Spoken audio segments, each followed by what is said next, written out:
Friends, ఈ రోజు నేను చెప్పే స్టోరీ మీలో వేడి పుట్టిస్తుంది. అంటే ఆ రేంజ్‌లో ఉంటాయి కొన్ని సీన్స్. ఒక అమ్మాయిని ఒక దెయ్యం ప్రతిరోజు రాత్రి బలవంతంగా మంచం మీద నలిపేసి బాగా పిండుకొని జూరేసుకుంటుంది. ఏంటి ఇలా చెప్తున్నాను అనుకుంటున్నారా? నిజంగానే ఆ సీన్స్ చూస్తే మతి పోతుంది. చూసి తట్టుకోవడం కష్టమే. అలా రోజులు గడిచే కొద్దీ ఆ అమ్మాయికి కూడా దాంతో ఆ పని చేయించుకోవడం బాగా నచ్చుతుంది. అందువల్ల ఆమె ఆ దెయ్యంతో ప్రేమలో పడుతుంది. ఈ స్టోరీ ఇక్కడితో ఎండ్ అవ్వదు. తర్వాత జరగబోయే స్టోరీ వింటే మీ ఫ్యూజులు ఎగిరిపోతాయి. మీరు మళ్ళీ మళ్ళీ ఈ మూవీ చూడాలి అనుకుంటారు. మూవీ ఎంత ఇంట్రెస్టింగ్‌గా ఉంటుందంటే ప్రతి సీన్‌లో మంచి మంచి ఆటలుంటాయి. ఈ మూవీ చూసిన తర్వాత మీరు ఖచ్చితంగా కామెంట్ చేసి మీ ఫీలింగ్‌ని షేర్ చేయండి. సో, ఇక ఒక్క సెకండ్ కూడా లేట్ చేయకుండా స్టోరీలోకి వెళ్దాం. మూవీ స్టార్టింగ్‌లో ఒక వ్యక్తిని చూపిస్తారు. అతను ఈ ఇంట్లో ఒంటరిగా ఉంటున్నాడు. ఒకరోజు అతను డ్యూటీకి వెళ్తూ ఉండగా సడెన్‌గా గుండెల్లో నొప్పొచ్చి కుప్పకూలిపోతాడు. అంతే ఫసక్. ఇక్కడే కథ మొదలవుతుంది. తర్వాత గ్లోరియా, కెనరా అనే ఇద్దరు అమ్మాయిలు చూపిస్తారు. వాళ్ళిద్దరూ ఒక బుక్ స్టోర్‌లో పనిచేస్తూ ఉంటారు. అయితే గ్లోరియాకి ఎప్పుడూ పనిచేస్తున్న సమయంలోనే నిద్రొస్తూ ఉంటుంది. కాబట్టి ఆమె ఫ్రెండ్ గ్లోరియాని "నువ్వు రాత్రంతా ఏం చేస్తున్నావు? ఎప్పుడు చూడు పనిచేసే సమయంలోనే నిద్రొస్తుందని అంటున్నావని" అడుగుతుంది. అప్పుడు గ్లోరియా "మా పైన ఫ్లోర్‌లో ఒక కపుల్ ఉన్నారు. వాళ్ళు రాత్రంతా మంచం మీద జపాజప్ చేస్తూ ఉంటారు. ఆ శబ్దాలు నా గదిలోకి క్లియర్‌గా మైక్ పెట్టినట్టు వినిపిస్తూ ఉంటాయి. కాబట్టి నాకు రాత్రంతా నిద్ర పట్టదు" అని చెప్తుంది. ఇలాంటివి ఉంటే తట్టుకోవడం కష్టమే. సింగిల్స్ పరిస్థితి ఎంత దారుణంగా ఉంటుందో మనం అర్థం చేసుకోవచ్చు. కాబట్టి వాళ్ళ సౌండ్స్ విని గ్లోరియా విసిగిపోయి ఒకరోజు ధైర్యం చేసి పైన ఉన్న ఆ రొమాంటిక్ కపుల్ ఇంటికి వెళ్ళి "మీరు రాత్రిపూట కొంచెం సైలెంట్‌గా ఆ పని చేసుకోండి. దబిడిదిబిడి చేయకండి. నిద్ర పట్టక చస్తున్నానని" రిక్వెస్ట్‌గా అడుగుతుంది. అయితే ఆ లేడీ గ్లోరియా మాటలు ఏమాత్రం లెక్క చేయదు. పైగా "మా ఇల్లు మా ఇష్టం. అయినా అంతగా సౌండ్ వినలేకపోతే చెవులు మూసుకో. మేం మాత్రం మంచం విరగ్గొట్టేదే. ఏమాత్రం తగ్గేదే లేదు" అంటుంది. అందువల్ల తర్వాత రోజు కూడా ఆమె పరిస్థితి అదే. కాబట్టి గ్లోరియా ఆ ఇల్లు ఖాళీ చేసి వేరే చోటికి వెళ్ళాలని నిర్ణయించుకుంటుంది. అందుకోసం తర్వాత రోజు ఒక రియల్ ఎస్టేట్ ఏజెంట్ దగ్గరికి వెళ్ళి తన ఇంటిని ఎవరికైనా అద్దెకి ఇవ్వాలనుకుంటున్నానని చెప్తుంది. స్టోర్‌కి వెళ్ళిన తర్వాత తన ఫ్రెండ్‌తో "ఆ ఇల్లు ఖాళీ చేస్తున్నాను. ఇక మీదట అక్కడ ఉండటం నా వల్ల కాదు" అంటుంది. అప్పుడు గ్లోరియా ఫ్రెండ్ కెనరా ఆమెతో "మాకు తెలిసిన వాళ్ళ ఇల్లొకటి ఖాళీ ఉంది. అయితే కొన్ని రోజుల క్రితమే అందులో ఒక వ్యక్తి చనిపోయాడు. నీకు అభ్యంతరం లేదనుకుంటే ఆ ఇల్లు చాలా తక్కువ రెంట్‌కి దొరుకుతుందని" చెప్తుంది. గ్లోరియా ఇంట్లో ఒక వ్యక్తి చనిపోయాడని వినగానే "ఆ ఇల్లు నాకు వద్దు" అంటుంది. ఎంత భయం లేకపోయినా కూడా ఒక వ్యక్తి కొన్ని రోజుల క్రితమే చనిపోయాడని తెలిసి అక్కడ ఎలా ఉండాలి అంటుంది. కెనరా "ఒక వ్యక్తి చనిపోయినంత మాత్రాన ఇక ఆ ఇంట్లో ఎవరు ఉండకూడదా? అలా అనుకుంటే ఎన్నో ఇళ్లల్లో ఎంతోమంది చనిపోతుంటారు కదా! ఇవన్నీ పట్టించుకుంటే నీకు ఇల్లు ఎలా దొరుకుతుంది" అంటుంది. ఆ విధంగా ఏదో ఒకటి చెప్పి కెనరా గ్లోరీని ఆ ఇంట్లో ఉండటానికి ఒప్పిస్తుంది. కాబట్టి గ్లోరియా తన సామాన్ తీసుకుని ఆ ఇంట్లోకి షిఫ్ట్ అవుతుంది. ఇక్కడి నుంచి అసలు ఆట మొదలవుతుంది. గ్లోరియాకి అక్కడ రంగీలా అనే ఒక వ్యక్తి ఫోటో దొరుకుతుంది. ఇతను కొన్ని రోజుల క్రితమే చనిపోయాడు. ఇప్పుడు ఆమె మనసులో కూడా అలజడి మొదలవుతుంది. స్టోరీ ఇప్పుడే ఇంకా ఇంట్రెస్టింగ్‌గా మారబోతోంది. ఇంట్లో సామాన్లు సర్దుకున్న తర్వాత గ్లోరియా, కెనరా ఒక క్లబ్‌కి వెళ్తారు. కెనరా ఆ అబ్బాయితో ఎంజాయ్ చేస్తూ ఉంటుంది. అయితే గ్లోరియాకి మూడ్ లేదు. ఆమె చాలా బోర్‌గా ఫీల్ అవుతుంది. అందువల్ల ఆమె నేరుగా ఇంటికి వెళ్ళిపోతుంది. ఇంటికి వెళ్ళిన తర్వాత కూడా ఆ జపాజప్ సౌండ్స్ ఆమెని వదిలిపెట్టలేదని అర్థమవుతుంది. పరిస్థితి ఇంకా దారుణంగా మారిపోతుంది. నిదానంగా గ్లోరియాకి ఆ సౌండ్స్ ఆ ఇంట్లో చనిపోయిన రంగీలా చేసిన జపాజప్ సౌండ్స్ అని అర్థమవుతుంది. ఇక్కడ ట్విస్ట్ ఏమిటంటే ఇప్పుడు గ్లోరియాకి కూడా ఈ ఆట సరదాగా అనిపిస్తుంది. నిజమండి. ఎందుకంటే ఆమె ఆ దెయ్యంతో ప్రేమలో పడుతుంది. ఒకసారి ఆలోచించండి, దెయ్యం మనిషి మధ్య ప్రేమ ఎలా ఉంటుంది. ఇక్కడే మూవీలో అద్భుతమైన ట్విస్ట్ వస్తుంది. గ్లోరియా ఆ దెయ్యం నుంచి, ఆ ప్రేమ నుంచి బయట పడుతుందా? లేక ఆ దెయ్యం ఆమెను ఇంకా ప్రమాదం అంచులోకి లాగేస్తుందా అనే విషయం తెలుసుకోవాలంటే క్లైమాక్స్ చూడాల్సిందే. సో, గ్లోరియా క్లబ్ నుంచి ఇంటికి రాగానే లైట్ ఆన్ చేస్తుంది. అయితే ఆ లైట్ దానంతట అదే ఆఫ్ అవుతుంది. అది చూసి ఆమె షాక్ అవుతుంది. ఏంటి ఇదంతా? ఇక్కడ నిజంగానే దెయ్యం ఉందా అని ఆలోచించి ఒకటికి 2 సార్లు స్విచ్ ఆన్ ఆఫ్ చేసి చెక్ చేస్తుంది. అక్కడేం జరుగుతుందో ఆమెకు అర్థం కాదు. తర్వాత ఆమె గదికి వెళ్ళి పడుకుంటుంది. అయితే అప్పుడు సడెన్‌గా ఆమె రూమ్‌లో ఉన్న టీవీ ఆన్ అవుతుంది. ఆమె ఆ టీవీ ఆన్ అవ్వడం చూసి కూడా షాక్ అయిపోతుంది. వెంటనే రిమోట్ తీసుకొని ఆఫ్ చేయడానికి ప్రయత్నిస్తుంది. అయితే ఎంతకీ ఆ టీవీ ఆఫ్ కాకపోవడం వల్ల టీవీ దగ్గరికి వెళ్ళి దాని ప్లగ్ కనెక్షన్ పీకేస్తుంది. అయినా కూడా ఆ టీవీ ఆఫ్ అవ్వదు. అప్పుడు ఆమె నిజంగానే చాలా షాక్ అయ్యి భయపడుతుంది. తర్వాత రోజు ఆమె వెంటనే డాక్టర్ దగ్గరికి వెళ్తుంది. డాక్టర్‌తో "నేను ఇంతకు ముందున్న ఇంట్లో నిద్ర పట్టేది కాదు. ఇప్పుడు వేరే ఇంటికి మారినా కూడా అదే పరిస్థితి. నిద్ర పట్టడం లేదు" అని చెప్తుంది. అప్పుడు డాక్టర్ "ఏమైంది? రాత్రి మీరు ఎందుకు నిద్రపోలేదు? ఏ విషయంలో డిస్టర్బ్ అయ్యావో" అని అడుగుతాడు. అప్పుడు గ్లోరియా "గత రాత్రి ఇంట్లో సామాన్లన్నీ కింద పడ్డాయని వింత శబ్దాలు వినిపించి అక్కడ కూడా నిద్ర పట్టడం లేదు" అంటుంది. డాక్టర్ "ఇదంతా మీ ఊహ కావచ్చు. నిద్ర లేకపోవడం వల్ల నీకు అలా అనిపించింది" అని చెప్పి నిద్ర మాత్రలు రాసిస్తాడు. రాత్రి గ్లోరియా నిద్ర మాత్రలు వేసుకుని హాయిగా నిద్రపోతూ ఉంటుంది. ఇప్పుడు ఆమె ఆ దెయ్యంని చూసే సందర్భం ఏర్పడుతుంది. అంటే ఆ గదిలో ఉన్న వస్తువులన్నీ వాటంతటా అవే కింద పడిపోతూ ఉంటాయి. అయినా కూడా ఆమె నిద్రపోతూ ఉంటుంది. నిద్ర మాత్రలు వేసుకోవడం వల్ల గదిలో ఏం జరిగినా ఆమెకి మెలకువ రాదు. అదే సమయంలో సడెన్‌గా ఎవరో ఆమె దుప్పట్లోకి దూరుతారు. ఆమె శరీరాన్ని అసభ్యంగా తాకుతూ దుప్పట్లో దూరి గుడుగుడు గుంచెం ఆడుతూ ఉంటాడు. నిద్ర మాత్రలు వేసుకుని హాయిగా నిద్రపోతున్న గ్లోరియాకి దెబ్బకి మెలకువ వస్తుంది. దుప్పట్లో ఎవరో ఉండటం చూసి షాక్ అయ్యి అతని మొహం చూడటానికి దుప్పటి పక్కకు లాగేస్తుంది. అయితే అక్కడ ఎవ్వరూ కనిపించరు. ఇలాంటి సందర్భంలో ఎవరికైనా ఉచ్చ కారిపోద్ది. గ్లోరియా పరిస్థితి కూడా అదే. ఆమె చాలా భయపడుతుంది. గట్టిగా కాపాడండి అని కేకలు పెడుతుంది. అప్పుడు రంగీలా ఆత్మ ఆమె 2 కాళ్ళని దూరంగా జరిపి గుడుగుడు గుంచెం ఆట మొదలు పెడుతుంది. గ్లోరియా ముందు భయపడినప్పటికీ తర్వాత ఆమె కూడా బాగా నచ్చడం వల్ల దుప్పటి కప్పి మరీ ఇష్టంగా దెయ్యంతో ఆ పని చేయించుకుంటుంది. వీళ్ళిద్దరూ బాగా ఎంజాయ్ చేస్తున్న సమయంలో పక్కింట్లో ఉన్న ఇంటి ఓనర్ గ్లోరియా అరుపులు విని ఏమైందని అడగటానికి వస్తాడు. గ్లోరియా మంచి మూడ్‌లో ఎంజాయ్ చేస్తుంది కాబట్టి ఇంటి ఓనర్‌తో ఏమీ కాలేదు. నేను బాగానే ఉన్నాను. మీరు వెళ్ళండని చెప్పి పంపించేస్తుంది. దెయ్యం బాగా ఆమెని తృప్తిపరచడం వల్ల గ్లోరియా ప్రశాంతంగా నిద్రపోతుంది. తర్వాత రోజు గ్లోరియా ఉదయాన్నే స్టోర్‌కి వెళ్తుంది. ఆమె అంత తొందరగా స్టోర్‌కి రావడం చూసి కెనరా షాక్ అవుతుంది. ఏంటి చాలా సంతోషంగా కనిపిస్తున్నావు? రాత్రి ఏం జరిగింది? ఎవరితో ఉన్నావని అడుగుతుంది. అప్పుడు గ్లోరియా దెయ్యం గురించి తన ఫ్రెండ్‌తో చెప్పకుండా మాట దాటేసి పనిచేస్తూ ఉంటుంది. ఈలోగా ఏంజెల్ అనే అబ్బాయి ఒక బుక్ కోసం ఆ స్టోర్‌కొస్తాడు. గ్లోరియా అతనితో ఆ బుక్కు స్టాక్ లేవు. వచ్చిన తర్వాత మీకు ఇన్ఫార్మ్ చేస్తాం. మీ ఫోన్ నంబర్ ఇచ్చి వెళ్ళండి అని చెప్తుంది. అప్పుడతను సరే మీరు కూడా నాకు నంబర్ ఇవ్వండి. నేను కాల్ చేస్తాను అంటాడు. గ్లోరియా షాక్ అయ్యి ఇది స్టోర్ నంబర్. నేను లేకపోతే నా కొలీగ్ మీకు హెల్ప్ చేస్తారు అని చెప్తుంది. అప్పుడు ఏంజెల్ నాకు నీ నంబర్ కావాలి అని డైరెక్ట్‌గా ఆమె కళ్ళలోకి చూస్తూ అడుగుతాడు. గ్లోరియా కూడా స్మైల్ ఇస్తూ నెంబర్ ఇస్తుంది. అతను వెళ్ళిపోయిన వెంటనే స్టోర్ ఓనర్ వచ్చి గ్లోరియాని బాగా తిడతాడు. కస్టమర్స్‌తో సరసాలాడుతుందని కోప్పడతాడు. ఇక్కడ ఇలాంటివన్నీ కుదరవు అని చెప్తాడు. రాత్రి గ్లోరియా కెనరాతో ఫోన్‌లో మాట్లాడుతూ స్టోర్ ఓనర్ నన్ను అపార్థం చేసుకుని ఇష్టం వచ్చినట్టు మాట్లాడాడు. నేను కస్టమర్ అడిగినందుకే నెంబర్ ఇచ్చాను. అంతే తప్ప నాకెటువంటి దురుద్దేశం లేదు అంటుంది. అప్పుడు కెనరా ఆ అబ్బాయి బాగుంటాడా అని అడుగుతుంది. ఆ మాట విని గ్లోరియా సిగ్గుపడుతూ హ్యాండ్సమ్‌గా ఉంటాడని చెప్తుంది. అది విని ఆమె రహస్య ప్రేమికుడు దెయ్యంగాడు కోపంతో ఆమె పెర్ర మీద ఒక్కటిస్తాడు. రూమ్‌లోకి లాకెళ్ళి నోరు తెరవకుండా ఫుల్ డోసిస్తాడు. అంటే మన భాషలో చెప్పాలంటే కుమ్మి పడేస్తాడు.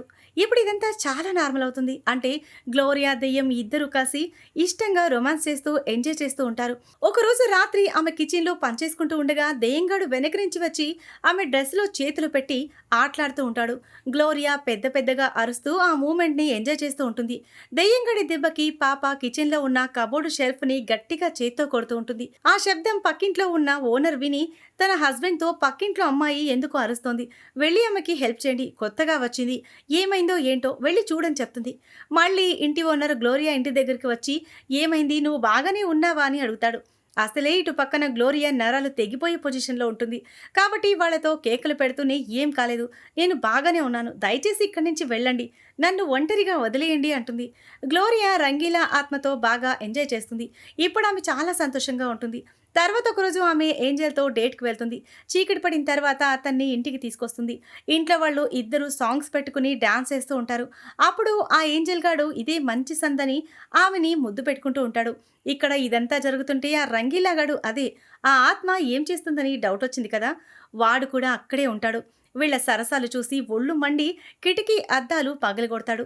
మ్యూజిక్ కూడా ఆఫ్ చేసేస్తాడు. గ్లోరియాకి ఇది షాకింగ్ విషయం ఏమీ కాదు. ఎందుకంటే ఆ ఆత్మ తన లవర్ కాబట్టి ఆమె షాక్ అవ్వదు. కానీ పక్కనే ఉన్న ఏంజెల్ గాడు మాత్రం షాక్ అయ్యి ఏం జరుగుతుందో అర్థం కావడం లేదు అంటాడు. గ్లోరియా వెంటనే తేరుకుని తన లవర్ వచ్చాడని గ్రహించి ఏంజెల్‌తో నేనే కిటికీ ఓపెన్ చేసి పెట్టాను. గాలికి అలా కొట్టుకుందని చెప్పి కిటికీ మూసేస్తుంది. వెంటనే నాకు రేపు పనుంది. ఇక నువ్వు వెళ్ళని చెప్పి వాడిని పంపించేస్తుంది. అతన్ని పంపించినా కూడా పాపకి ఎటువంటి ప్రయోజనం లేదు. ఎందుకంటే ఆమె ఆ ఆత్మని మోసం చేసిందని. అంటే ఆ రంగీలాగాడు బాగా ఫీల్ అయ్యి కోపంతో అక్కడి నుంచి వెళ్ళిపోతాడు. గ్లోరియా రాత్రంతా గుడుగుడు గుంచెం ఆట కోసం మంచం మీద పడుకుని ఎదురు చూస్తూ ఉంటుంది. రంగీలా గాడికి ఆమె చేసిన పని నచ్చలేదు. కాబట్టి కోపంతో ఆమె దగ్గరికి రాడు. గ్లోరియా విసిగిపోయి ఇల్లంతా ఆత్మ కోసం వెతుకుతూ ఉంటుంది. చెప్పాను కదా ఏం చేసినా ఇప్పుడు ఆమెకి ఎటువంటి ప్రయోజనం లేదు. కాబట్టి తర్వాత రోజు ఆమె ఒక మాంత్రికురాల దగ్గరికి వెళ్తుంది. ఎందుకంటే ఆ ఆత్మతో రొమాన్స్ చేయకుండా రంగీలా గడు లేకుండా ఇప్పుడు ఆమెకి రోజు గడవడం లేదు. కాబట్టి ఎలాగైనా ఆ ఆత్మని మళ్ళీ తన దగ్గరికి వచ్చేలా చేయాలి అనుకుంటుంది. అందుకోసం మాంత్రికురాలితో నాకు ఒక ఆత్మతో ఎఫైర్ ఉంది. మేమిద్దరం కలిసి హ్యాపీగా కాపురం చేసుకుంటున్నాం. కానీ నిన్న నేను చేసిన తలతిక్క పని వల్ల ఆ ఆత్మకి కోపం వచ్చి నన్ను వదిలేసి వెళ్ళిపోయింది. ఎలాగైనా మా ఇద్దరిని కలపండి అని అడుగుతుంది. ఆమె మాటలు విన్న మాంత్రికురాలు, సరే నువ్వు అంతలా వాడితో చేయించుకోవాలనుకుంటున్నావు కాబట్టి నీ ఇష్టం ప్రకారమే వాడిని రప్పిస్తా, పండగ చేసుకో. అయితే ఒక షరతు, మొదటిసారి ఆ ఆత్మ నీతో గుడుగుడు కొంచెం ఆడినప్పుడు నువ్వు ఎలా ఉన్నావో అంటే అదే పరిమళంతో ఇల్లంతా సుగంధాలు చల్లి వాడికి వెల్కమ్ చెప్పాలి. అప్పుడే వాడు నీ దగ్గరికి వస్తాడు. వచ్చేలా అక్కడ నేను కూడా మంత్రాలు జపిస్తూ ఉంటాను. అదే సమయంలో ఆ అబ్బాయి కోసం నువ్వు మంచం రెడీ చేసి సిద్ధంగా ఉండు అన్నట్టు చెప్తుంది. మామూలుగానే పాప తగ్గేది లేదు, ఇప్పుడు అస్సలు తగ్గదు. వెంటనే శోభనం పెళ్లి కూతురు మొగుడు కోసం ఎదురు చూస్తున్నట్టు పాప బాగా సబ్బురుద్ది స్నానం చేసి మాంత్రికురాలు చెప్పిన కొన్ని వస్తువులు ఇంట్లో పెట్టి దెయ్యం కోసం ఎదురు చూస్తూ బెడ్ మీద పడుకుని ఉంటుంది. ఇంకోవైపు మాంత్రికురాలు మంత్రాలు మొదలు పెడుతుంది. వాళ్ళు చేసిన ప్రయత్నం సక్సెస్ అయ్యి రంగీలాగాడి ఆత్మ మళ్ళీ తిరిగొచ్చి గ్లోరియాతో గుడుగుడు గుంచమాట మొదలు పెడతాడు. ఇప్పుడు మళ్ళీ గ్లోరియా చాలా సంతోషంగా కనిపిస్తుంది. అయితే దానికి కారణమేంటో మాత్రం తన ఫ్రెండ్తో చెప్పదు. అయితే కెనరా పదే పదే ఆ విషయం గురించి అడుగుతూ ఉండటం వల్ల గ్లోరియా ఆమెతో ఆ విషయం గురించి చెప్పడానికి అంగీకరిస్తుంది. కెనరాతో, ఇప్పుడు నేను చెప్పే విషయం నీకు ఆశ్చర్యం కలిగించవచ్చు, లేదంటే నేను చెప్పింది విన్న తర్వాత నువ్వు నవ్వుకోవచ్చు. అంతేకాదు అసలు నీకు నమ్మకం కలుగుతుందో లేదో కూడా నాకు తెలియదు అంటుంది. అప్పుడు కెనరా, ముందు ఆ విషయం ఏంటో చెప్పు, అది నమ్మాలో లేదో నేను చూసుకుంటాను అంటుంది. అప్పుడు గ్లోరియా తన సీక్రెట్ రివీల్ చేస్తుంది. కెనరాతో, నా సంతోషానికి కారణం ఒక రంగీలా అనే ఆత్మ. ప్రతిరోజు మేము కలిసి తింటాం, సరదాగా గడుపుతాం, రాత్రైతే మంచం విరగొడతాం, అంటే అదే గుడుగుడు గుంచెం ఆట ఆడతామని చెప్తుంది. ఇది విన్న తర్వాత కెనరా షాక్ అవుతుంది. నువ్వు చెప్పేదంతా నిజమా అంటుంది. గ్లోరియా కెనరాతో మాట్లాడిన తర్వాత ఇంటికి వెళ్తుంది. అయితే ఇంట్లో రంగీలాగాడు కనిపించడు. అక్కడ ఉన్న టీపాయ్ టేబుల్ మీద ఒక మెసేజ్ రాసి ఉండడం చూస్తుంది. అందులో ఇక నేను వెళ్లాల్సిన సమయం వచ్చేసింది అని రంగీలా ఆత్మ రాసుంటుంది. అది చదివి గ్లోరియా గుండె బద్దలవుతుంది. ఆ దెయ్యం లేకుండా ఆమెకి నిద్ర పట్టదు, రోజు గడవదు. మళ్ళీ ఆమె మొదటికే వస్తుంది. ఒంటరిగా ఫీల్ అవుతుంది. నిద్ర మాత్రలు కూడా వేసుకోకుండా రోజు ఒక బాటిల్లో వేస్తూ ఉంటుంది. అలా నిద్ర లేక, రంగీలా ఆత్మ తోడు లేక గ్లోరియా డిప్రెషన్లోకి వెళ్ళిపోతుంది. అందువల్ల ఆ ఇల్లు కూడా ఖాళీ చేసి వెళ్ళాలని నిర్ణయించుకుంటుంది. వెంటనే మళ్ళీ ఆ రియల్ ఎస్టేట్ కంపెనీ ఓనర్తో మాట్లాడి తన ఇల్లు తనకి కావాలని చెప్తుంది. తర్వాత ఒకరోజు గ్లోరియా రోడ్ మీద నడుచుకుంటూ వెళ్తూ ఉండగా రంగీలా ఆమెకు కనిపిస్తాడు. అయితే అది ఆమె ఊహ. అలా సడన్గా రోడ్డు మీదకి వచ్చేసరికి ఒక వ్యాన్ వేగంగా ఆమె వైపు దూసుకొని వస్తుంది. సరైన సమయానికి బుక్ స్టోర్ ఓనర్ రాము వచ్చి గ్లోరియాని సేవ్ చేస్తాడు. తర్వాత వాళ్ళిద్దరూ కాఫీ తాగడానికి వెళ్తారు. బుక్ స్టోర్ ఓనర్ గ్లోరియాని, ఎందుకు నువ్వు ఇంత డల్గా కంగారుగా ఉన్నావు, ఏమైంది అని అడుగుతాడు. అప్పుడు ఆమె, నేను ఎక్కడికైనా తిరగడానికి వెళ్ళాలనుకుంటున్నాను, కాబట్టి ఇక్కడ జాబ్ కూడా మానేద్దాం అనుకుంటున్నా అని చెప్తుంది. తర్వాత రాము ఆమెని ఇంటి దగ్గర డ్రాప్ చేయడానికి వెళ్తాడు. గ్లోరియా రాముని ఇంట్లోకి తీసుకువెళ్ళి ఇల్లు చూపిస్తుంది. రాము తనకి గ్లోరియా అంటే ఇష్టం అని చెప్పి ఆమె పర్మిషన్ తీసుకోకుండానే ఆమెని ముద్దు పెట్టుకుంటాడు. గ్లోరియా నిరాకరిస్తుంది. రాత్రి పైన ఫ్లోర్లో ఉన్న కప్పులు చేసే శబ్దాల వల్ల ఆమెకి నిద్ర రాదు. పైగా వాళ్ళ జపాజప్ సౌండ్స్ విని తనకి రంగీలాతో గడిపిన క్షణాలు గుర్తుకొస్తాయి. వెంటనే తను ఖాళీ చేసి వచ్చిన రంగీలా ఇంటికి వెళ్తుంది. కిటికీ పగలగొట్టి లోపలికి వెళ్ళి ఆ ఇంట్లో ఉన్న రంగీలా ఫోటో తీసుకుని వచ్చి హక్ చేసుకుని పడుకుంటుంది. దయ్యం వదిలేసిపోవడం వల్ల ఒంటరితనం భరించలేక గ్లోరియా తను రోజు సీసాలో దాచిన నిద్ర మాత్రలు వేసుకుంటుంది.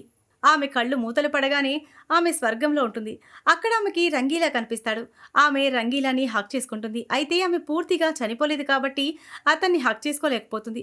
రంగీలాగాడు గ్లోరియాతో, ఇది స్వర్గం, మనం మళ్ళీ ఏ ఇంట్లో పుట్టాలనుకుంటే అక్కడికి పంపిస్తారు, నచ్చిన జీవితాన్ని ఎంపిక చేసుకునే అవకాశం ఉంది అని చెప్తాడు. గ్లోరియా వెంటనే నిజమా అని సంతోషంగా ఫీల్ అయ్యి, మన ఇద్దరం ఏదైనా ఒక చిన్న ఊర్లో పుడదాం, అక్కడైతే మనం ఎప్పుడూ కలిసి సంతోషంగా ఉండొచ్చు అంటుంది. అయితే రంగీలాగాడు చిన్న ఊర్లో పుట్టడానికి ఒప్పుకోడు. నేను ఒక పెద్ద కోటీశ్వర్ల ఇంట్లో పుట్టాలి, నా లైఫ్ అంతా ఎంజాయ్ చేయాలి అని చెప్తాడు. నువ్వంటే నాకు ఇష్టమే, నీతో గడిపిన క్షణాలు నాకు చాలా మధురమైనవి, అలాగని నీకోసం డబ్బు లేని పేద ఇంట్లో పుట్టడం నాకు చాలా కష్టం అని చెప్పి ఇంకో కొత్త జన్మ ఎత్తడానికి వెళ్ళిపోతాడు. ఈలోగా గ్లోరియా ఇంటి ఓనర్స్ వచ్చి ఆమెతో వాంతి చేయిస్తారు. ఆ విధంగా ఆమె ప్రాణాలతో బయటపడుతుంది. తర్వాత ఆమె రంగీలాయికి తిరిగి రాడని, అతను వీరి జన్మ కోసం వెళ్ళిపోయాడు, అంటే మళ్ళీ అతను కోరుకున్న విధంగా బాగా డబ్బులున్న ఇంట్లో పుట్టడానికి వెళ్ళిపోయాడు కాబట్టి ఇప్పుడు ఆమె రాముని ప్రేమిస్తుంది. అతన్ని పెళ్లి చేసుకుని సంతోషంగా ఉంటుంది. తర్వాత గ్లోరియా తన సొంత బుక్ స్టోర్ ఓపెన్ చేస్తుంది. అప్పుడు ఇద్దరు కలిసి రోడ్ మీద ఎక్కడికో వెళ్తూ ఉంటారు. అప్పుడే ఒక లేడీ వాళ్ళని ఏదో అడ్రస్ అడుగుతుంది. రాము వాళ్ళకి అడ్రస్ చెప్తూ ఉండగా గ్లోరియా ఆ కారు వెనక సీట్లో కూర్చున్న ఒక చిన్న పిల్లాడిని చూస్తుంది. ఆ పిల్లాడు ఆమెకి హాయ్ చెప్తాడు. మీకు అర్థమైందా, వీడు ఆ రంగీలాగాడే అని నాకు డౌట్, వాళ్ళు వెళ్ళిపోయిన తర్వాత గ్లోరియా రాముతో మనకి కూడా ఒక అబ్బాయి ఉంటే బాగుంటుంది కదా అంటుంది. ఈలోగా ఒక ఫోటోగ్రాఫర్ వచ్చి వాళ్ళిద్దరిని ఫోటో తీస్తాడు. ఇతను మామూలు ఫోటోగ్రాఫర్ కాదు. అతను ఆ ఫోటో తీసుకుని స్వర్గంలోకి వెళ్తాడు. అతను ఇప్పటి వరకు తీసిన అన్ని ఫోటోలు ఒక వ్యక్తికి ఇస్తాడు. ఆ వ్యక్తి అప్పుడే చనిపోయి ఫ్రెష్‌గా అక్కడికి వచ్చిన ఒక వ్యక్తికి, మీకోసం మా దగ్గర ఒక మంచి కపుల్ ఉన్నారు. వాళ్ళిద్దరూ బుక్ స్టోర్‌లో పనిచేస్తారు. చాలా మంచివాళ్ళు. వాళ్ళకి ఇప్పుడే ఒక అబ్బాయి కావాలి. మీరు వాళ్ళ దగ్గరికి వెళ్తే మీ లైఫ్ సెట్ అయిపోతుందని చెప్పి ఒప్పిస్తాడు. ఈ సీన్‌తోనే ఈ మూవీ ఎండ్ అవుతుంది. సో, ఇది ఫ్రెండ్స్ ఇవాల్టి స్టోరీ. ఈ స్టోరీ గనుక మీకు నచ్చినట్లయితే మరికొన్ని ఇంట్రెస్టింగ్ స్టోరీస్ కోసం ఛానెల్‌ని సబ్స్క్రైబ్ చేయండి. Thanks for watching.